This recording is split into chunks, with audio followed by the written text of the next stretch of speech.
bishop f4, and knight d7.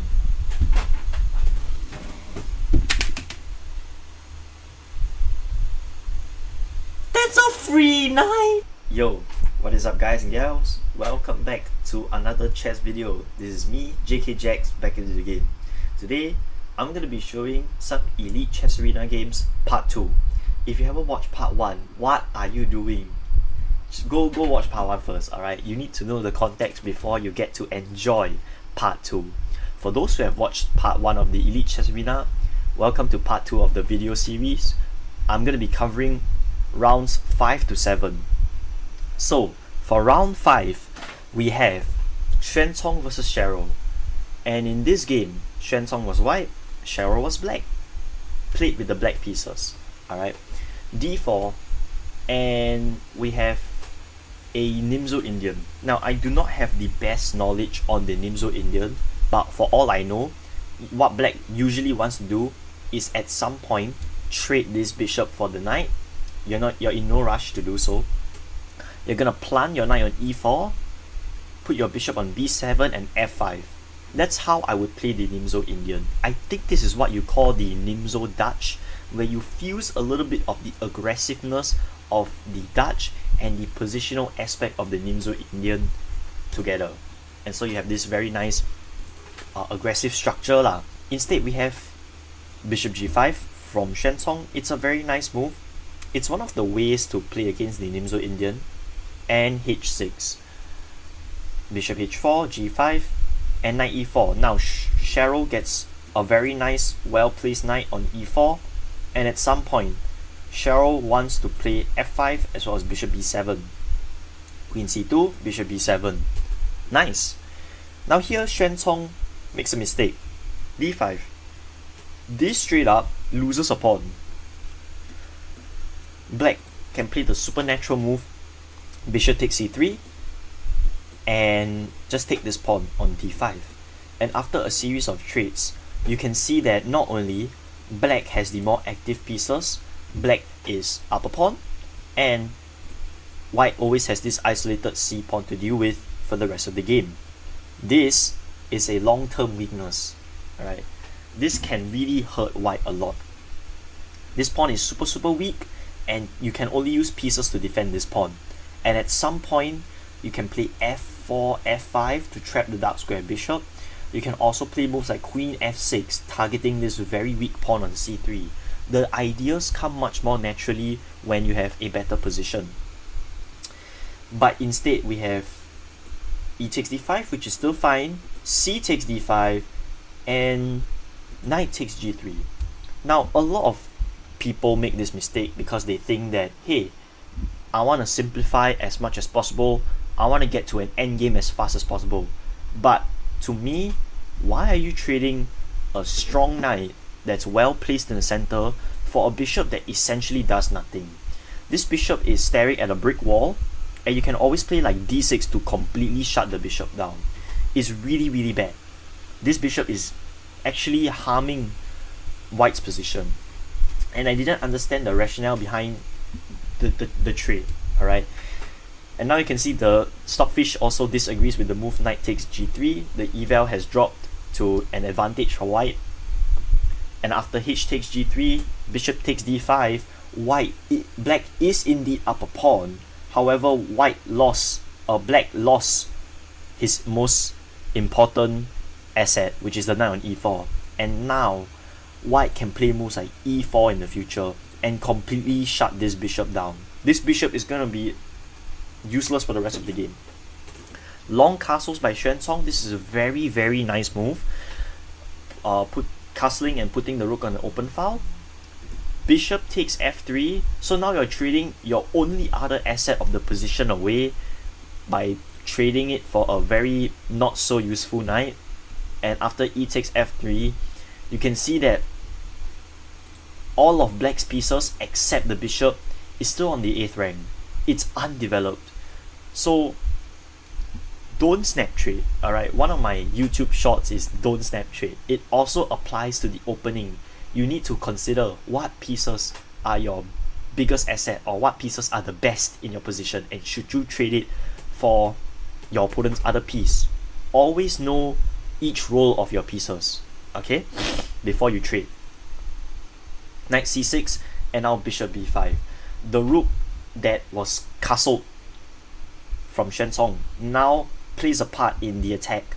Take a look at this. This pawn on d7 is pinned to the queen, and so now the bishop is actually threatening to take the knight for free. And then Cheryl takes the knight on c3, which creates even more problems. Don't snap trade, really, don't snap trade. Right, now you see the rook is hit, the knight is hit, everything is in shambles. Everything is in shambles. Now Cheryl has to give up another rook. Insane.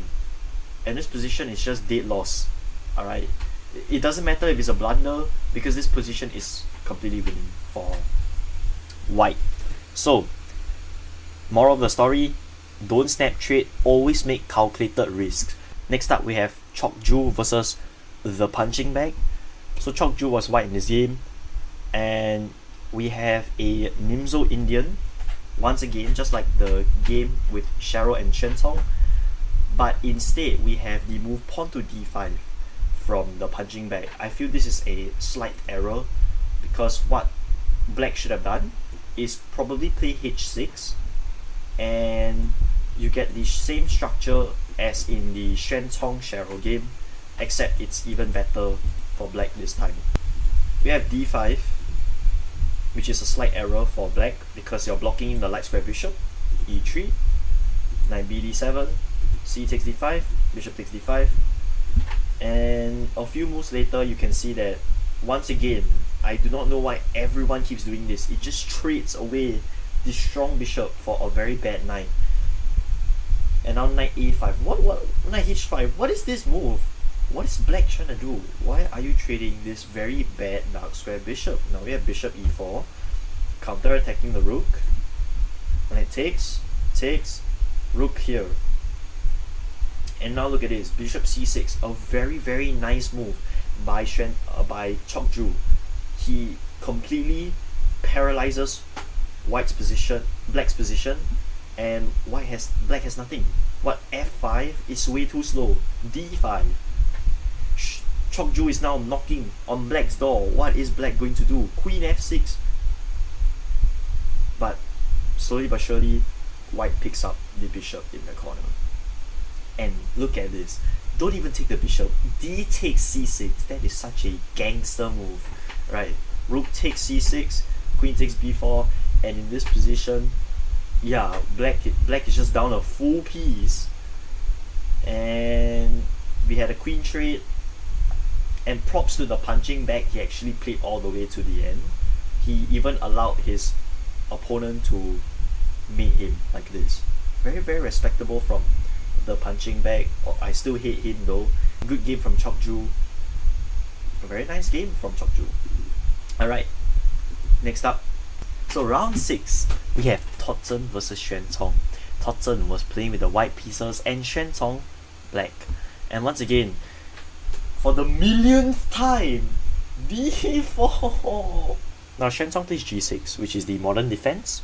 c4, bishop g7, knight to c3, knight f6, and you can see that Xuanzong goes for a King's Indian setup, and knight g4 already off to a decent start. Knight g4, bishop f4, and knight d7.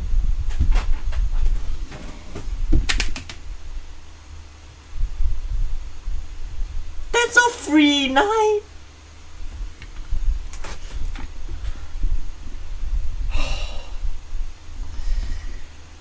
Sorry, excuse me. This is a free knight. And Toddson plays f3!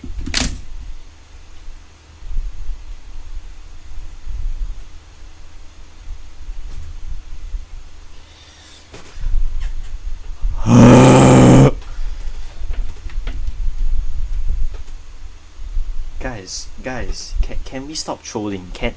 Are you done, bro? Are you done, bro? Stop trolling, bro.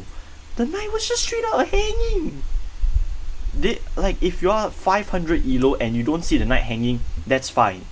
You're playing 15 plus 10, and you're both 2000 elo on chess.com. What are you doing? What are you doing? E5. A nice move by Xuanzong. F takes G4. E takes F4. So we have a bad knight for our good bishop trade, and that's why black is slightly better here. Knight H3 and queen H4 check. Damn. Damn, son. Xuanzong actually on a roll here.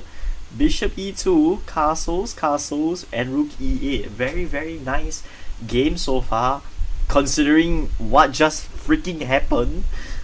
Bishop F3 and H5. Now, H5 is a nice novelty, it's a nice aggressive move. However, the better way to continue the attack is to try and shut down this light square bishop first.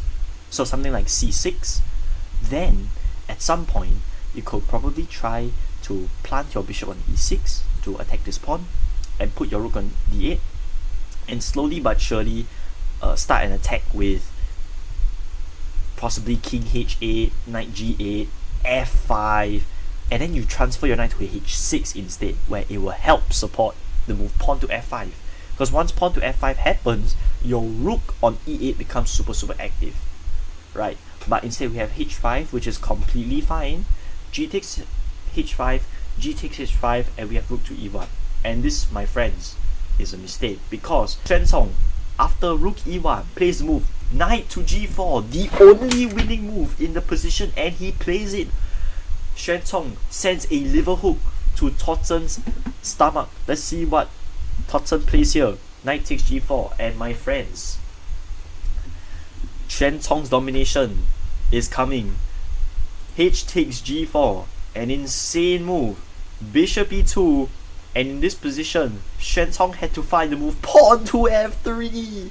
Pawn to F3. This move is insane, because after G3, queen to F6, and you're threatening the move F2. And not only that, the pawn on D4 is gonna fall. Absolutely cinema, bro. It's insane. And yeah, the bishop is gone as well.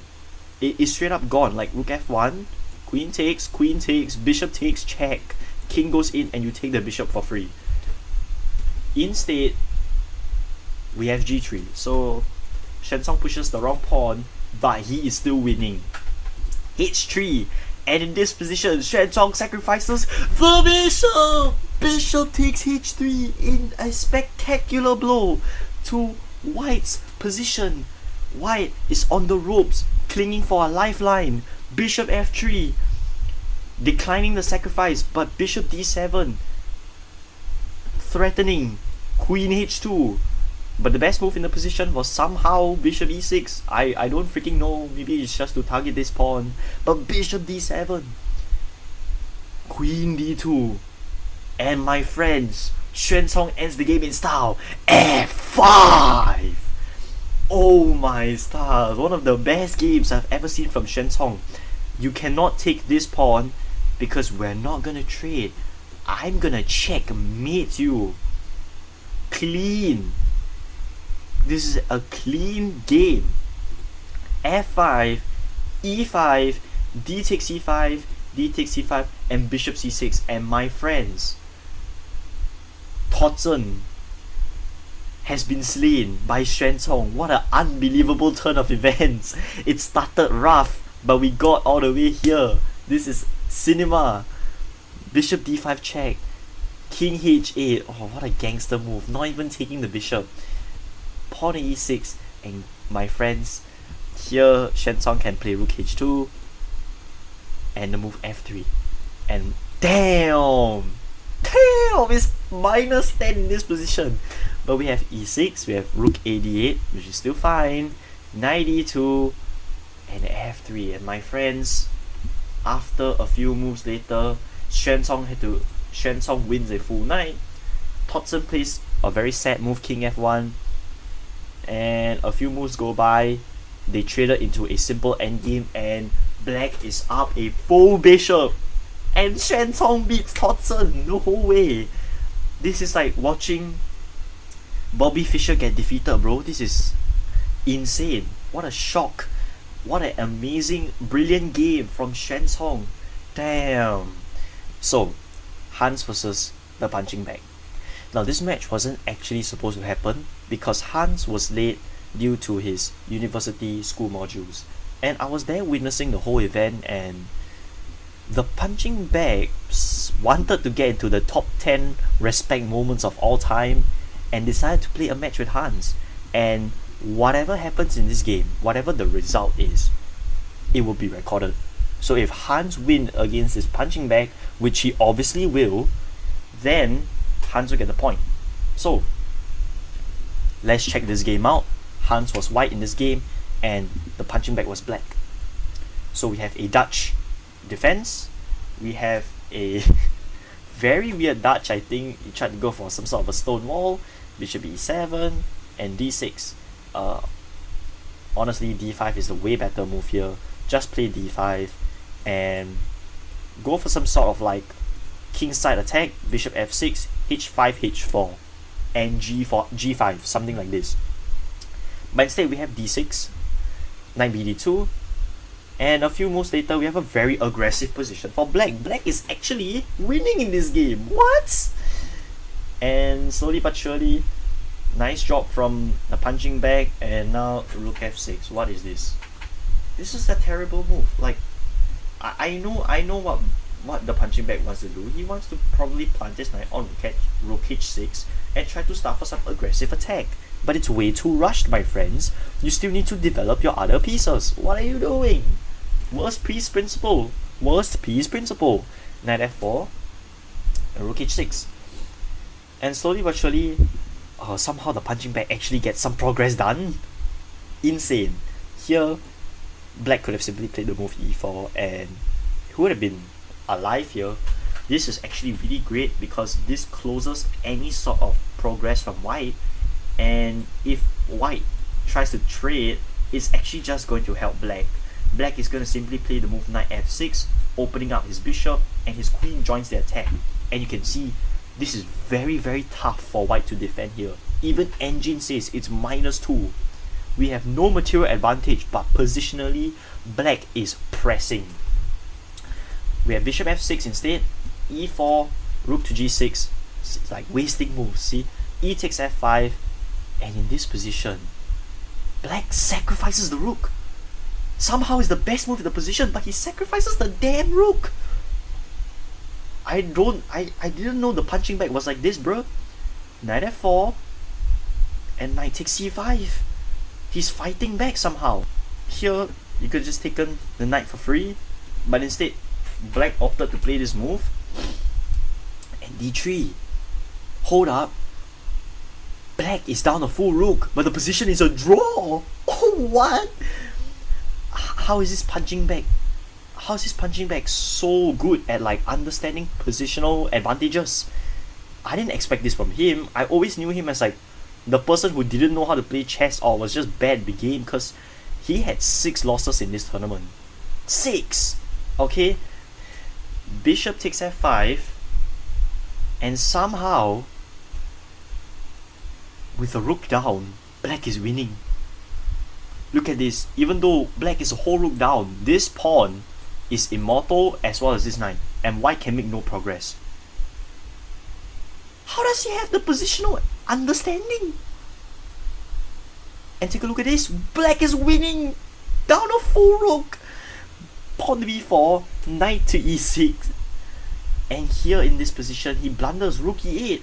Here, black had to find h5, h4. Black should have gone for a little bit more active approach here. But I think black was kind of low on time as well. We have rook e8, f4, h5, bishop f3. In this position, black is winning.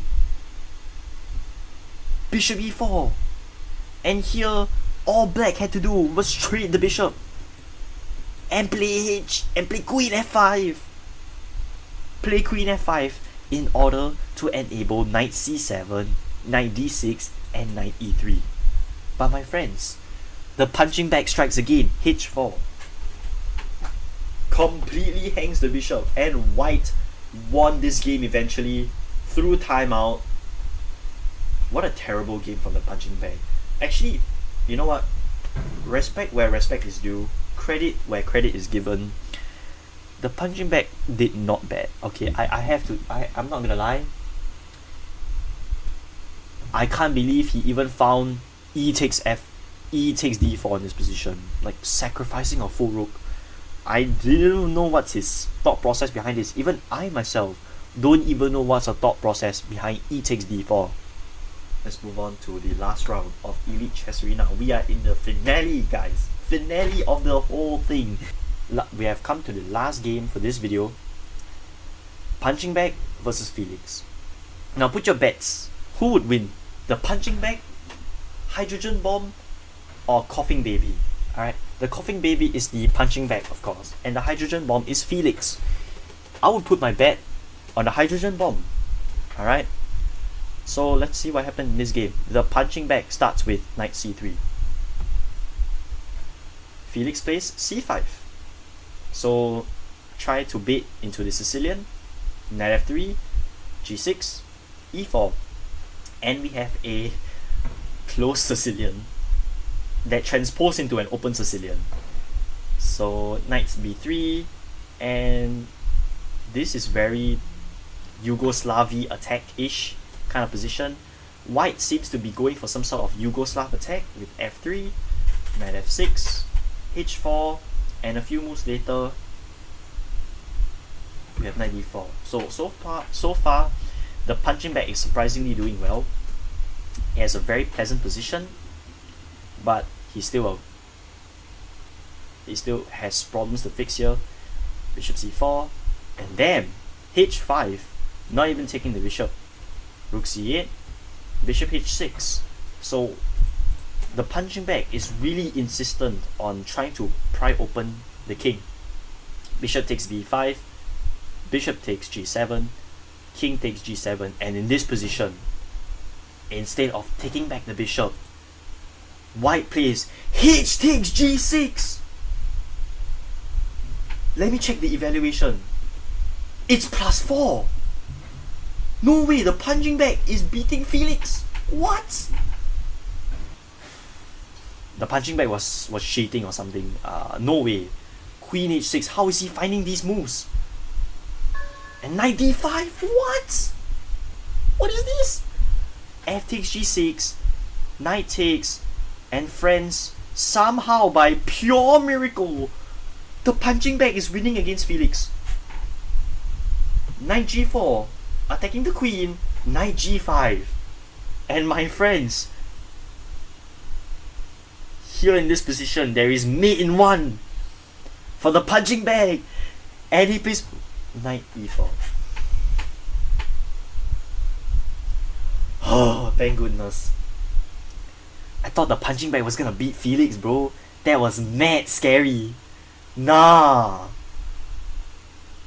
Oh my stars. Knight e4. How did my guy miss mate in one? I told you the Punching Bag guy was terrible. He can't even find mate in one. Look at that. Knight e4. And slowly but surely, he actually went on to lose the game. Look at this. Somehow, he lost the game. He lost the game. Rook takes c2, king b1, and knight takes e2. And this position, White resigned.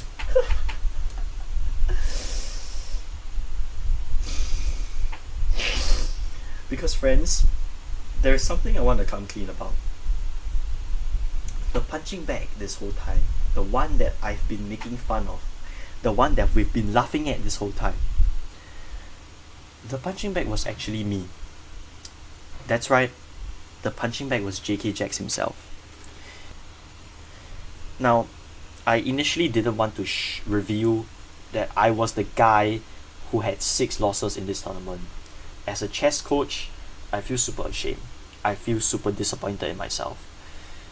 But the reason why I still wanted to reveal myself at the end of the day that I was the Punching Bag was because I want you guys to know that everyone has bad days. It doesn't matter how good you are, at some point you'll find days that you underperform. If you feel like you're bad at a certain thing that you're good at, take some time to relax, take some time to rest, take some time to think, how could you have done better? And that was my reflection for this game. My reflection for this whole tournament. How could I have improved? It wasn't because I'm a bad chess player, that's why I underperformed. You see Cheryl, she beat so many other great people. It's just that in this tournament, she just underperformed, and that's fine. The thing is, I wasn't in the right state of mind. I had exams the next week, and also I was going through a really tough time. My mind wasn't in the right spot, and I had a lot of personal issues. But there was one thing that I did good, which was I had good sportsmanship. I always kept encouraging other people out there and never stopped believing that I could be better in chess. I never stopped improving. I never stopped reflecting. And last but not least, I never stopped making chess videos. So I hope you guys enjoyed the Elite Chess Arena review. I'm sorry this took a dark turn, but next time when I get into the next Elite Chess Arena, I'll do much better. See you guys in the next video. Bye bye.